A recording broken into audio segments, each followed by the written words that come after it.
Pozdrav svima! Danas ćemo praviti jedno fino jelo, inače posno, za koje će nam trebati oko pola kilograma krompira. Ja sam ovdje nasekla 3 mlada crna luka, znači 1,5 glavica ili jedna veća glavica crnog luka.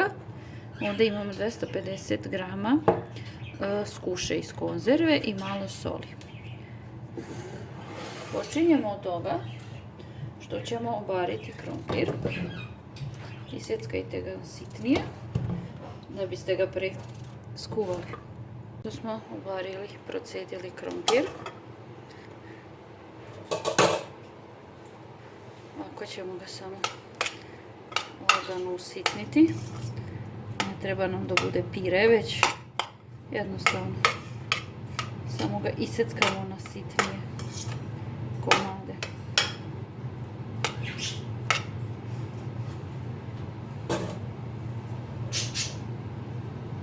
Nakon toga ćemo otprilike dodati ovako kašičicu soli i ubacit ćemo ovih 250 grama skuše. Sve ćemo to izmiješati.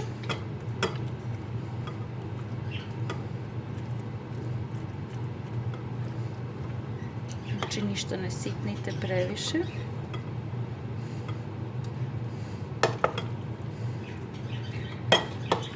I nova riba ćemo dati masnoću, da kažem na neki prirodan način. Ovo je u suštini jedna salatica. Mi je dosta često pravimo jer volimo i sardine i skuše i ovo je jako idealan način gdje nema kostiju.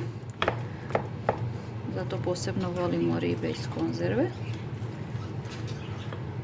I svemu tome dodat ćemo crni luk. Pošto je luk dodat, sve izmiješamo.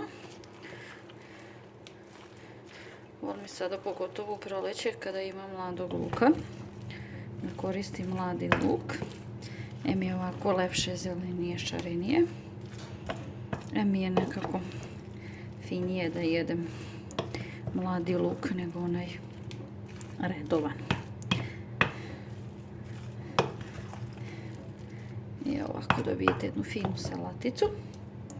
Kada to nije postna varijanta kao danas, onda znam tu dodati još i kuvana jaja. Ali danas ćemo pokazati ovako ovu postnu varijantu. I ukoliko vam se sviđa ovaj video, zapratite Aninu kuhinjicu. Do sljedećeg videa. Puno pozdrava!